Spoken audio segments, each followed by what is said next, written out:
एक समय बृहस्पति जी ब्रह्मा जी से बोले, हे ब्रह्मा श्रेष्ठ, चैत व आश्विनी मास के शुक्ल पक्ष में नवरात्र का व्रत और उत्सव क्यों किया जाता है? इस व्रत का क्या फल है? इसे किस प्रकार करना उचित है? पहले इस व्रत को किसने किया, सो विस्तार से कहिए। बृहस्पति जी का ऐसा प्रश्न सुन ब्रह्मा जी कहने लगे कि हे बृहस्पति, प्राणियों का हित करने की इच्छा से तुमने बहुत ही अच्छा प्रश्न किया है। जो मनुष्य मनोरथ पूर्ण करने वाली दुर्गा, महादेव, सूर्य और नारायण का ध्यान करते हैं, वे मनुष्य धन्य है।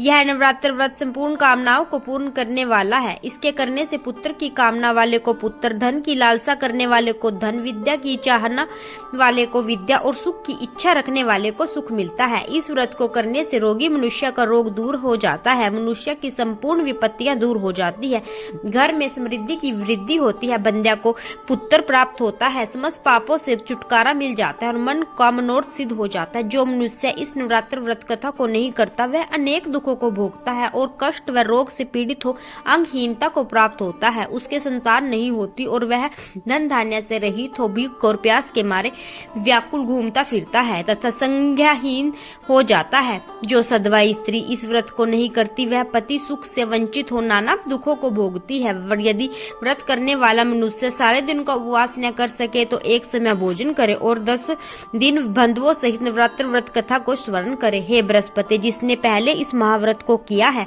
उसकी कथा मैं तुम्हें सुनाता हूँ, तुम सावधान होकर सुनो। इस प्रकार ब्रह्मा जी का वचन सुन बृहस्पति जी बोले, हे ब्राह्मण, मनुष्यों का कल्याण करने वाले इस व्रत के इतिहास को मेरे लिए कहो, मैं सावधान होकर सुन रहा हूँ। आपकी शरण में आए हुए मुझ पर कृपा करो। ब्रह्मा जी बोले, प्राचीन काल में मनोहर नगर में पीठित नाम का एक अनाथ ब्राह्मण रहता था। वह भगवती दुर्गा का भगत था। उसके संपूर्ण सद्गुणों से युक्त सुमति नाम की एक अत्यंत सुंदरी कन्या उत्पन्न हुई। वह कन्या सुमति अपने पिता के घर बालकपन में अपनी सहेलियों के साथ क्रीड़ा करते हुई इस प्रकार बढ़ने लगी जैसे शुक्ल पक्ष में चंद्रमा की कला बढ़ती है।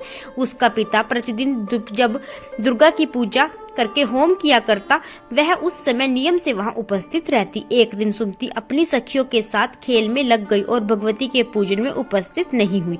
उसके पिता को पुत्री की ऐसी असावधानी देखकर क्रोध आया और वह पुत्री से कहने लगा, अरे दुष्ट पुत्री, आज तूने भगवती का पूजन नहीं किया, इस कारण मैं किसी कुष्ठ रोगी या दरिद्र मनुष्य के साथ तेरा विवाह करूंगा। पिता का ऐसा वचन सुन सुमति को बड़ा दुख हुआ और पिता से कहने लगी, हे पिता, मैं आपकी कन्या हूँ तथा सब तरह से आपके अधीन हूँ। जैसी आपकी इच्छा हो वैसा ही करो। राजा से, कुष्ठी से, दरिद्री से तथा जिसके साथ चाहो मेरा विवाह कर दो, पर होगा वही जो मेरे भाग्य में लिखा है। मेरा तो अटल विश्वास है, जो जैसा करता है उसको कर्मों के अनुसार वैसा ही फल प्राप्त होता है, क्योंकि कर्म करना मनुष्य के अधीन है पर फल देना ईश्वर के अधीन है। जैसे अग्नि में पड़े तृणादि उसको अधिक प्रदीप्त कर देते हैं, इसी तरह से अपनी कन्या के निर्भयता से कहे हुए वचन सुन उस ब्राह्मण को ने क्रोधित हो अपनी कन्या का विवाह एक कुष्ठी के साथ कर दिया और अत्यंत क्रुद्ध होकर पुत्री से कहने लगा कि अपने कर्म का फल भोगो, देखो केवल भाग्य भरोसे रहकर क्या करती है। पिता के ऐसे कटु वचन सुनकर सुमति अपने मन में विचार करने लगी कि अहो, मेरा बड़ा दुर्भाग्य जिससे मुझे ऐसा पति मिला। इस तरह अपने दुख का विचार करते हुए वह कन्या अपने पति के साथ वन में चली गई। ड्रावने कुशयुक्त उस स्थान पर उन्होंने वह रात बड़े कष्ट से व्यतीत की। उस गरीब बालिका की ऐसी दशा देख देवी भगवती ने पूर्व पुण्य के प्रभाव से प्रकट हो सुमति से कहने लगी, हे दीन ब्राह्मणी, मैं तुझ पर प्रसन्न, तुम जो चाहो वरदान मांग सकती हो। भगवती दुर्गा का यह वचन सुन ब्राह्मणी कहने लगी कि आप कौन है जो मुझ पर प्रसन्न हो।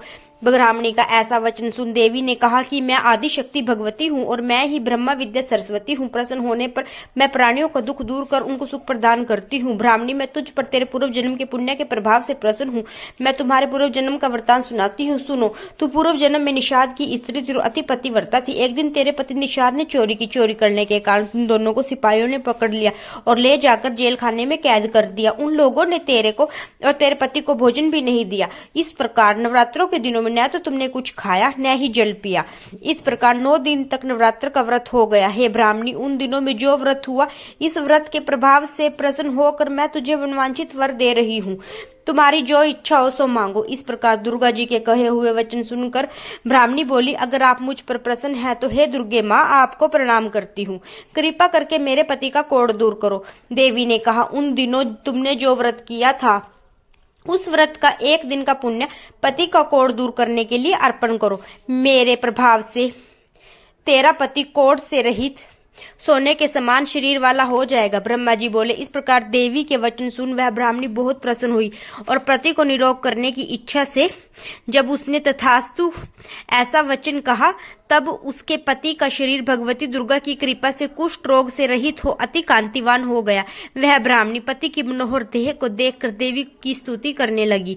हे दुर्गे, आप दुर्गत को दूर करने वाली, तीनों लोगों का संताप हरने वाली, समस्त दुखों को दूर करने वाली, रोगी मनुष्य को निरोग करने वाली, प्रसन्न होने पर मनवांचित वस्तु देने वाली और दुष्टों का नाश करने वाली जगत की माता हो। हे अम्बे, मुझे अपराध रहित अबला को मेरा पिता ने कुष्ठा के साथ विवाह कर मुझे घर से निकाल दिया। उसकी निकाली हुई पृथ्वी पर घूमने लगी। आपने ही मेरा इस विपत्ति से उद्धार किया है। हे देवी, आपको प्रणाम करती हूँ, मेरी रक्षा करो। ब्रह्मा जी बोले। हे बृहस्पति, उस ब्राह्मणी की ऐसी स्तुति सुन देवी बहुत प्रसन्न हुई और ब्राह्मणी से कहा, हे ब्राह्मणी, तेरा उदाल्य नाम का अति बुद्धिमान, धनवान, कीर्तिवान, जितेंद्रिय पुत्र शीघ्र उत्पन्न होगा। ऐसा वर प्रदान कर देवी ने ब्राह्मणी से फिर कहा, हे ब्राह्मणी, और कुछ जो तेरी इच्छा हो वह मांग सकती हो। भगवती दुर्गा का ऐसा वचन सुनती ने कहा कि हे भगवती दुर्गे, अगर आप मुझ पर प्रसन्न है तो कृपा कर मुझे नवरात्र व्रत की विधि और उसके फल का विस्तार से वर्णन करो। महात्म्य। इस प्रकार ब्राह्मणी के वचन सुन दुर्गा ने कहा, हे ब्राह्मणी, मैं तुम्हारे लिए संपूर्ण पापों को दूर करने वाली नवरात्र की व्रत की विधि बतलाती हूँ, जिसको सुनने से ही मोक्ष की प्राप्ति होती है। आश्विनी मास की शुक्ल पक्ष की प्रतिपदा से लेकर 9 दिन तक विधि पूर्वक व्रत करे। यदि दिन भर का व्रत न कर सके तो एक समय भोजन करे। विद्वान ब्राह्मणों से पूछकर घट स्थापना करो, वाटिका बनाकर उसको प्रतिदिन जल से सींचे। महाकाली, महालक्ष्मी, माँ सरस्वती देवी की मूर्तियां स्थापित कर उनकी नित्य विधि सहित पूजा करो और पुष्पों से विधि पूर्वक अर्घ्य दे।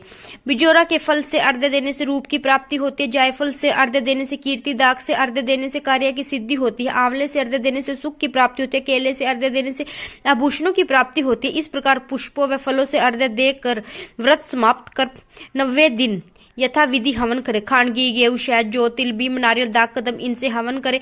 गेहूं होम करने से लक्ष्मी की प्राप्ति होती है। खीर व चंपा से, पुष्पों से धन और पत्तों से तेज और की प्राप्ति होती है।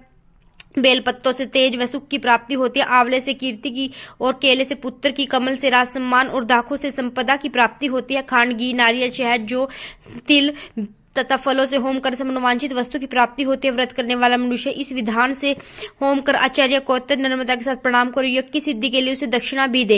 इस प्रकार बताई गई विधि के अनुसार जो व्यक्ति व्रत करता है उसके सब मनोरथ सिद्ध होते हैं। इसमें तनिक भी संशय नहीं कि 9 दिनों में जो कुछ दान आदि दिया जाए उसका करोड़ों गुना मिलता है। इस नवरात्र व्रत करने से स्वमेघ यज्ञ का फल मिलता है। हे ब्राह्मणी, इस संपूर्ण कामनाओं को पूर्ण करने वाले उत्तम व्रत को तीर्थ, मंदिर अथवा घर में ही विधि के अनुसार करे। ब्रह्मा जी बोले। हे बृहस्पति, इस प्रकार ब्राह्मणी को व्रत की विधि बतलाकर देवी अंतर ध्यान होगी। जो मनुष्य या स्त्री इस व्रत को भक्ति पूर्वक करता है वह श्लोक में सुख पाकर अंत में दुर्लभ मोक्ष को प्राप्त होता है। हे बृहस्पति, यह दुर्लभ व्रत का महात्म्य मैंने तुम्हारे लिए बतलाया है। यह सुन बृहस्पति जी आनंद के कारण रोमांचित हो गए और ब्रह्मा जी से कहने लगे, हे ब्रह्मा जी, आपने मुझ पर अति कृपा की जो मुझे नवरात्र व्रत का महात्म्य सुनाया। ब्रह्मा जी बोले कि हे बृहस्पति, यह देवी भगवती शक्ति संपूर्ण लोकों का पालन करने वाली है। इस महादेवी के प्रभाव को कौन जान सकता है। बोलो देवी भगवती की जय। अगर आपको यह कथा अच्छी लगी है तो चैनल में कमेंट जरूर कीजिएगा और सब्सक्राइब करना ना भूलिएगा। धन्यवाद।